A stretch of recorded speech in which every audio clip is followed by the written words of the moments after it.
गांव कपसाड़ में एक युवती के अपहरण के दौरान उसकी मां की हत्या कर दी गई। इसके बाद जहां दलित समाज की महिला की हत्या हुई, वहीं गांव में और क्षेत्र में आक्रोश फैल गया। बताया गया आरोपी जो पारसों में वह राजपूत समाज से है, उसने बेटी के अपहरण के दौरान जब मां विरोध कर रही थी तो उसने धारदार हथियार से उसके सिर पर वार कर दिया, जिससे मां लहू लुहान होकर सड़क किनारे पड़ी रही। काफी देर जब खून बहता रहा, उसे देखने वाला वहां पर कोई नहीं था। उसके बाद आसपास के खेतों में काम कर रहे किसान वहां पहुंचे। पहुंचने के बाद गांव में सूचना दी और पुलिस मौके पर पहुंची।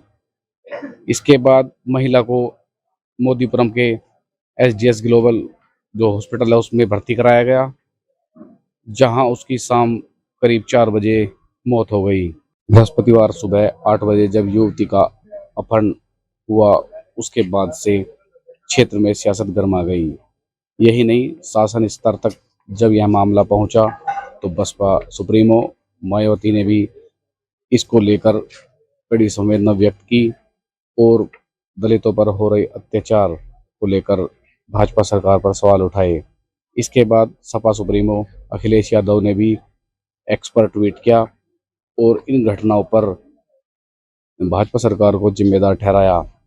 वहीं इसी दौर में आज़ाद समाज पार्टी के अध्यक्ष चंद्रशेखर आज़ाद ने तो घोषणा कर दी कि कपसाड़ जाकर दलित परिवार को न्याय दिलाएंगे। इस क्रम में चलते हुए लगातार सियासत जारी है, वहीं तनावपूर्ण स्थिति बरकरार है।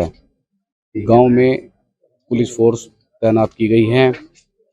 परिजनों की यही मांग है कि पहले लड़की बरामद की जाए और उसके बाद आरोपियों को गिरफ्तार कर एनकाउंटर किया जाए। देखिए, प्रशासन से अब हम सारे जो विनोद हरित जी हैं, खजूरी जी हैं, राजन शर्मा हैं, जो आरएलडी के लोग हैं, मैं खुद, हम सब लोग बैठ कर के बात करेंगे। अभी जा रहे हैं मेरठ, तो अब इसमें जितना प्रभावी कार्रवाई हो सकती हो उसकी हम कोशिश कर रहे हैं। और ऊपर लेवल पर चौधरी जी ने चूँकि हम लोगों को भेजा है और वो ऊपर लेवल पर मुख्यमंत्री से उनसे बात करेंगे। और जो भावनाएं हमारे परिवार वालों की है, जो व्यथित हैं, बेचारे बहुत परेशान हैं, और ये ऐसी घटना है जो मानवता के लिए शर्मसार करने वाली है। इस पर कोई किसी तरह का भी कोई वो नहीं है। हम हर तरह से परिवार की भावनाओं के साथ है, उनके दुख में, दर्द में, उनके गम में शरीक है। पीड़ित परिवार अंतिम संस्कार के लिए इनकार कर रहा है। बहरहाल उनकी भावनाएं हैं, उनकी कदर की जानी चाहिए और उसमें जितना त्वरित कार्रवाई हो सकती है बरामदगी के लिए वो करनी चाहिए हम लोगों को। पीड़ित परिवार से आप मिले?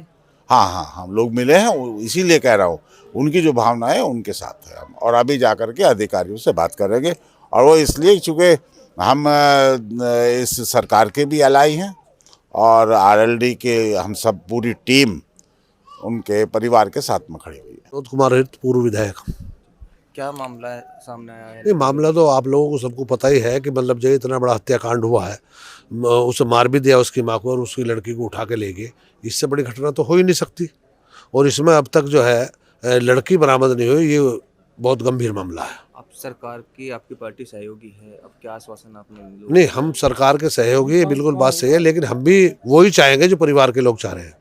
लड़की की बरामदगी होनी चाहिए और जो जिन लोगों ने ये कृत्य किया है उन पे योगी सरकार की तरफ से जो है बुलडोजर चलनी चाहिए। दूसरा, लड़की के परिवार को कम से कम 1 करोड़ रुपए का मुआवजा मिलना चाहिए और परिवार के एक सदस्य को सरकारी नौकरी मिलनी चाहिए।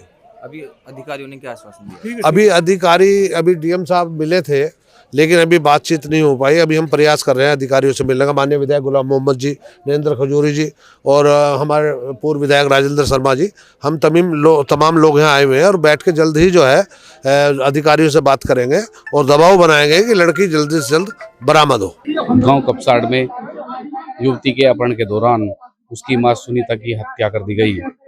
इस घटना के बाद से आक्रोश लगातार बढ़ता जा रहा है। जहां परिजन हत्यारों की गिरफ्तारी और एनकाउंटर की मांग कर रहे हैं, वहीं उसी के साथ लड़की की बरामदगी की मांग भी उनकी बरकरार है। इसको लेकर लगातार अधिकारी परिजनों को समझाने का प्रयास कर रहे हैं, लेकिन परिजन अपनी मांग पर अड़े हुए हैं।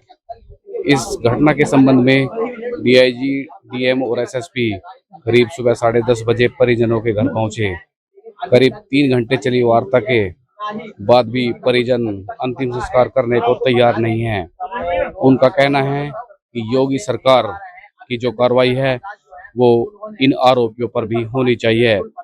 जब तक युवती की बरामदगी नहीं होगी, आरोपियों की गिरफ्तारी नहीं होगी और उसके बाद आरोपियों के घर पर बुलडोजर नहीं चलेगा, तब तक वह अंतिम संस्कार नहीं करेंगे, चाहे डेड बॉडी घर पर कितना भी समय तक रखी रहे। सरदाना से सालम त्यागी की रिपोर्ट। आपके राज्य की खबरें, आपके शहर की खबरें सबसे पहले जानने के लिए देखते रहें अमर उजाला। चैनल को सब्सक्राइब जरूर कर लें और पाएं हर अपडेट।